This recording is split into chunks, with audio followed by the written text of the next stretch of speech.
Pleasant day, students. Today, we will be discussing about measures of variability, one of the statistical measures or descriptive measures. As we know that, the statistical measures are employed to describe some important features of the data. In the preceding lecture, the three measures of central locations were introduced. That is the mean, the median, and the mode. We know that a measure of central location allows us to identify the point where most of the data tend to cluster. However, these measure of central locations do not give an adequate descriptions on how the data scatters or deviates away from the mean. So, we need another measure to measure the deviations of the data from the mean, and that is the measures of variability. So when we say a measure of variability, it is a numerical value computed from the given observations. That is, the measures of variability measures how the data spreads or deviates away from the mean. So this measure is often used in comparing two sets of data. The lesser the measure is, the closer the values of the observations from the central value. To illustrate that idea, consider the two sets of data given below. So we have data set A, ito yung data na meron tayo. Data set B, ito naman yung data na meron tayo. So it can be seen that the two sets of data have equal means, which is 80. So yung mean ng data set A is equal to 80 and ganun din sa data set B. However, a closer look at the data set will show that there is a difference in the variability between the two data sets. As you can see here naman in figure 1, right? So mapapansin nyo na ang dataset A has values that are more clustered around the mean. Ang mean natin is 80. While dataset B has values that are more scattered from the mean.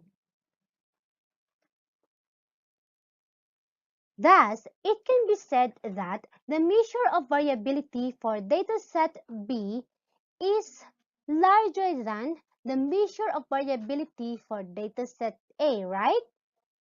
Hence, we can say that dataset B is more scattered than dataset A. So this example shows that mean values do not reflect the spread or dispersions of data. And to measure the spread or dispersions of data from the mean, we must introduce the measures of variability or measures of dispersion. Now, what are the different measures of dispersion? Some measures of variability that we will be discussed are the range, the variance, the standard deviations, and the coefficient of variation. Among the different measures of variability, the range is the simplest to understand. It is also easy to compute. The range of a set of observations is the difference between the largest and the smallest values in the set. It is denoted by R. That is, R is equal the highest value minus the lowest value. Although the range is a poor measure of variation, particularly if the size of the sample or population is large. It considers only the extreme value and tells us nothing about the distributions of numbers in between. To overcome The disadvantage of the range, we shall consider a measure of variation, namely the variance, that considers the positions of each observations relative to the mean of the set. So given the finite populations observations x sub 1, x sub 2, to x sub big N, the population variance is equal to this one. So for ease of computations, an alternative formula for this one is this one. And it can be verified that the two expressions are equivalent. Also, given the random sample x sub 1, x sub 2 to x sub n, the sample variance is given by this one, and an alternative formula is given by this one. And ganun din, we can verify that this one is just equal to this one. Let's proceed with the properties of the variance. Number one, the variance is always non-negative, and thus it can never be negative. So if may na-compute ka na variance na ang result is negative, may mali sa pag-solve. Number two, a large variance corresponds to a highly dispersed set of values. As I said kanina, na the more na maliit yung values ng variance, the more closer yung mga data sa mean natin. Number three, the variance makes use of all observations. And number four, its unit of measure is the square of the unit of measure of the given set of values. One of the properties of the variance stated that the unit of measurement of variance is the square of the unit of measurement of the observations.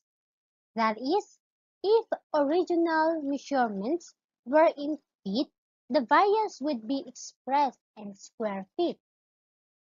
To get a measure of variations expressed in the same units as the raw data, as was the case for the range, we take the square root of the variance. Such a measure is called the standard deviation. And this is for population standard deviations, and this is for the sample standard deviation. So for the properties of the standard deviation has the same properties as the variance, except the last one, number 4. That is, its unit of measure is the same as that of the observations in a set of data. Now, pwede natin gamitin ang standard deviations to compare variability of two or more sets of data having the same units of measurement with approximately the same mean. Okay? Now, for the case na meron tayong data sets na different ang unit of measurements and magkakaiba rin yung mean ng data sets, ibig sabihin, di natin magamit ang standard deviation to compare the variability of the sets of data, right? Now, to be able to compare the variability of the data sets having different units of measurements, coefficient of variation is used. The coefficient of variations denoted by CV is a measure of relative variation expressed as percentage. It is the ratio of the standard deviations and the mean multiplied by 100%. The formula of coefficient of variations is this one. This is for populations and this is for sample. So here we have the populations of the standard deviations divide the population mean times the 100%. Here, sample standard deviations divide the sample mean times the 100%. Okay? For the property of the coefficient of variations, a desirable property of the coefficient of variations is its being unitless. Thus, it can be used to compare the dispersions of two or more sets of data even if they have different units of measurements.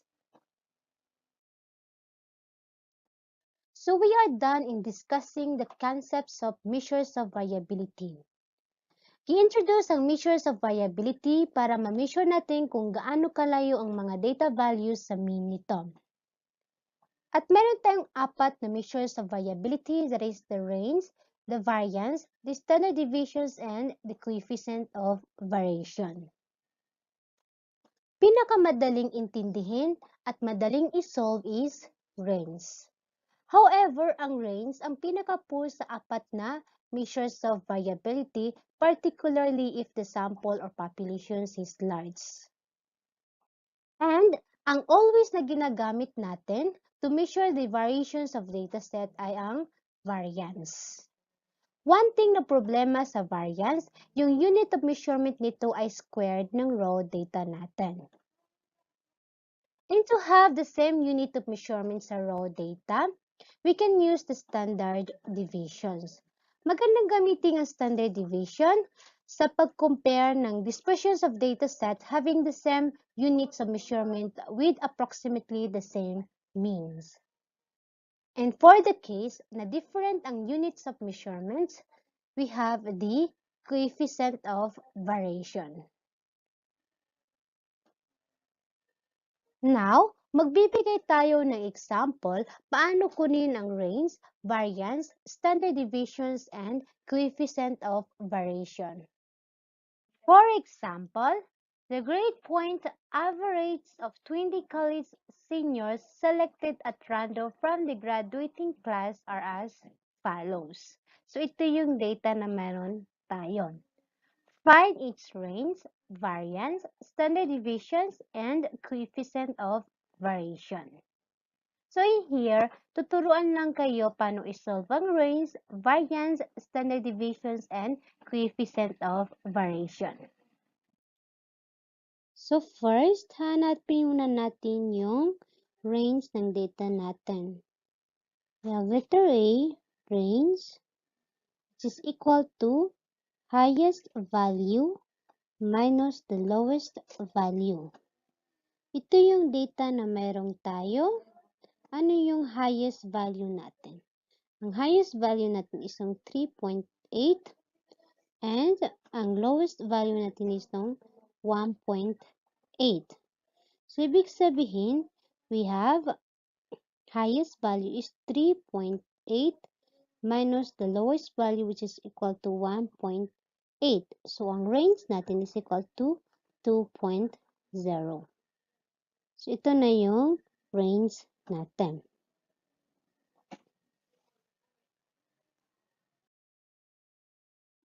So, kukunin na naman natin yung variance nito. So, ang gamitin natin na formula is sample variance dahil sample yung data na mayroon tayo. So, para mas madali, ang gamitin natin na formula is this one. The sample variance is equal to n, the sum of x of I squared, where I is 1 to n, minus the sum of x of I, quantity, squared, over n times n minus 1. So here, kailangan natin alamin kung ano yung n natin, ano yung the sum of x of I squared natin, and the sum of x of I, para ma-compute natin yung sample variance. So here, we know that ang n natin is equal to 20. So kung ika-count mo ito, this is equal to 20. And kunin natin yung the sum of x of I. So here, the sum of x sub I, where I is 1 to n, ang n natin is 20, i-add lang natin itong mga data values natin. So, we have 3.2 plus 1.9 plus 2.7 plus 2.4 plus 2.8 plus 2.9 and hanggang ma-add natin itong lahat na data values.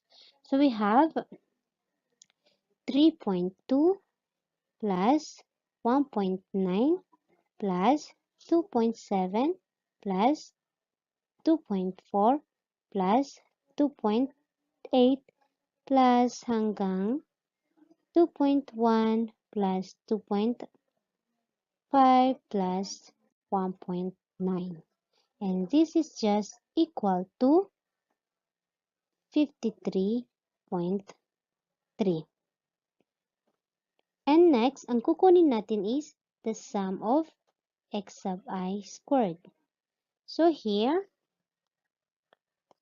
itong data values natin is squared lang tong 3.2 squared plus 1.9 squared plus 2.7 squared plus 2.4 squared plus 2.8 squared hanggang dito 2.3 squared plus 2.1 squared plus 2.5 squared plus 1.9 squared. So we have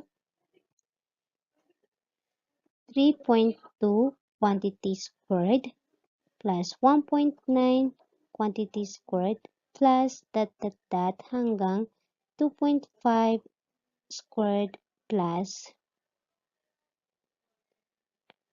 1.9 squared. And this is just equal to 148.55. So ngayon, meron na tayong n, which is 20. The sum of x sub I is equal to 53.3. The sum of x sub I squared is equal to 148.55. So, pwede natin i-compute yung sample variance, okay? So, now we are ready to compute the sample variance. We have, alam naman natin ng n natin is equal to 20 at na-solve na natin that the sum of x sub I is equal to 53.3 and the sum of x sub I squared is equal to 148.55. So, i-substitute lang natin ito dito sa formula ng sample variance. So, we have 20, ang n natin is 20. The sum of x sub I squared is equal to 148.55 and the sum of x sub I is equal to 53.3 and 20 times 19. So this one is equal to 2,971 and this one is equal to 2,840.89. And 20 times 19 is equal to 380. So 2,971 minus 2,840.89 is equal to 130.11. So divide 380 is equal to 3.3425. So ito na yung variance na meron tayo. Okay? So next, we will compute the standard deviation. Standard deviation is just equal to the square root of variance, and the variance is equal to 0.3425. And the square root of 0.3425 is just equal to 0.5852. So ito na yung standard deviations natin. And lastly, will be the coefficient of variations. The formula of coefficient of variation is equal to standard deviations divided the sample mean times the 100%. So, nakuha na natin yung standard deviation which is equal to 0.5852. So, ang kukunin na lang natin is yung sample mean. So, we know that the formula ng sample mean is just equal to the sum of x sub I over n. And the sum of x sub I is equal to 53.3 and n natin is 20. So, 53.3 divide 20 is just equal to 2.665. Kaya 2.665 ang meron tayo dito. So, 0.5852 divide 2.665 times 100% is just equal to 21.96%. So, ito na yung coefficient of variations natin. So, now we are done discussing the concepts of measures of variability. Pinakita rin paano isolve ang range, variance, standard deviations, and coefficient of variations. So sa next ay tuturuan kayo paano i-compute itong mga measures of variability using Excel, Microsoft Excel.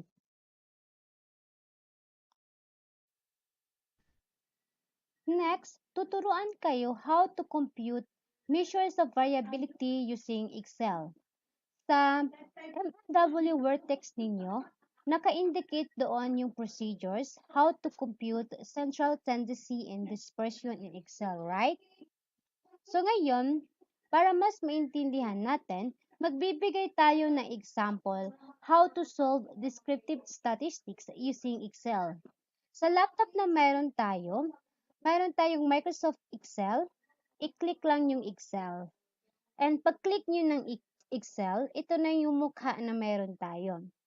So, we have this one. So, first, i-include ang data. So, dito, naka-include na yung data na mayroon tayo. That is, the GPA of 20 graduating students. So, now, gusto natin kunin descriptive statistics ng data na ito. So, after ninyo ma-include ang data, i-click ang data tab and i-click ang data analysis. So, kung wala ang data analysis dito, i-click ang file, then i-click ang options, then click ang add-ins and select analysis toolpath and click go. Then check analysis toolpath, click OK, and meron na tayong data analysis dito. So now, i-click itong data analysis para ma-compute ang descriptive statistics ng data na ito. So pagka-click ng data analysis, may lalabas na ganito. Just click descriptive statistics and click OK. Input range, ilagay dyan yung data na mayroon tayo. So we have, ito yung data na mayroon tayo. And, ayan. Then, output range, pwede lang dito natin ipa-output yung result na gusto natin kunin. I-check ang summary statistics. And finally, click OK. So, ito na yung result na mayroon tayo. So, dito sa result, we have the mean, which is equal to 2.665. Mayroon tayong standard error, which is equal to 0.130842. Mayroon tayong median na 2.6 and mode na 2.5. Nakalagay din dito yung value ng standard deviations, sample variance, and meron din for cortices, skewness, and range is equal to 2, and the minimum value, which is equal to 1.8, and the maximum value, which is equal to 3.8. And the submissions of all observations, kung i-add itong lahat nito, itong data na meron tayo, that will be equal to 53.3. And the total number of observations is equal to 20. So, sa measures of variability, meron tayong apat na different of measures of variability. That is the range, the sample variance, the standard deviations, and coefficient of variation. So, meron na tayong range, which is this one, and meron tayong variance, which is equal to this one, and meron tayong standard deviation. So, wala dito is yung coefficient of variation. So, pwede rin natin i-compute ang coefficient of variations using Excel as long as alam natin yung formula for coefficient of variation. So, let us say, ito yung coefficient of variations natin.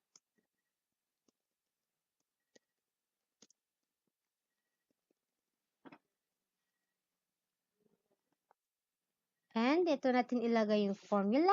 We know naman na ang formula for coefficient of variation is equal to standard deviations divide the mean times 100%, right? So, i-click ang standard deviations value, divide the sample mean times 100%.